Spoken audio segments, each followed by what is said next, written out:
साहेब काय सांगाल, अवघा एक दिवस राहिला प्रचार थांबवण्यासाठी इचलकरंजीमध्ये वारं जोरात पाहायला मिळत आहे. काय एकंदरीत आता सध्या इचलकरंजीचा उत्साह महायुतीच्या पाठीमाग आणि भारतीय जनता पार्टी कमळ हे चिन्ह घेऊन मी या ठिकाणी उभारलोय आणि पूर्ण महायुतीची ताकद जोरात आता माझ्या पाठीमाग महायुतीची उमेदवार म्हणून या ठिकाणी निवडून द्यायला मला भरघोस आशीर्वाद देण्यासाठी त्यांचा उत्साह त्या ठिकाणी आजच्या सभेच्या माध्यमातून दिसतोय.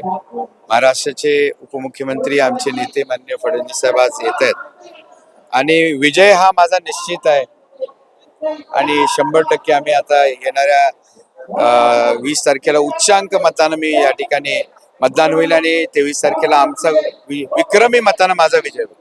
जिल्ह्यात खरं तर सर्वाधिक सभा व्यापींच्या तुमच्या झालेल्या आहेत. मोठं शक्ती प्रदर्शन तुम्ही इचलकरंजीत केला. किती मताधिक्याने निवडून येतात? मताधिक्य माझं मी 100% सांगतो विक्रमी मत असेल, विक्रमी मताधिक्य त्या ठिकाणी असेल आणि किमान 1,00,000 मताचा लीड मी अपेक्षित धरतो. शरद पवारांच्या पावसातील सभेचा काय प्रभाव पडेल का, काय वाटतं? आमच्या सभेचा प्रभाव जास्त पडेल असं मला वाटतं. योगी आदित्यनाथ आज आले होते. त्यांनी इचलकरंजीच्या सभेची आठवण काढली होती.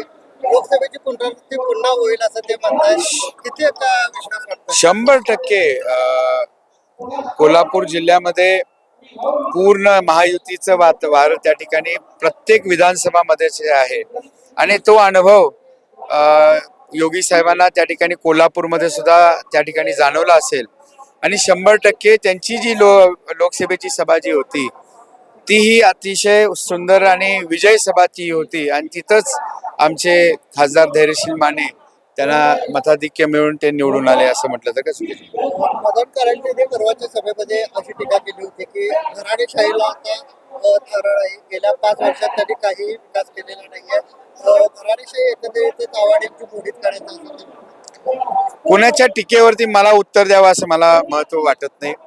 मी काम करणारा माणूस आहे, कामाचा माणूस आहे आणि काम करतोय म्हणून हा मोठा 40-50 हजार लोकांचा लोकसमूह पाठिंबा आजच्या सभेचा या ठिकाणी दिसतोय आणि कुणाच्या टीकेवरती कधी आम्ही त्या ठिकाणी त्या गोष्टीला महत्व दिलं नाही आणि म्हणून आमचा अजेंडा हा फिक्स आहे. आमचा विकास हा अजेंडा आहे. विरोधकांना काय इशारा असेल किंवा काय आमचा इशारा कुणाचाही नाही. आमच्या मतदारांना आमचं काम दाखवायचं आमचं त्या ठिकाणी का यश आम्ही त्या ठिकाणी ठरवलं. इशारा द्यायची पद्धत आमच्या इथं इचलकरंजीमध्ये चालत नाही आणि कधी लोक खपून घेत नाहीत.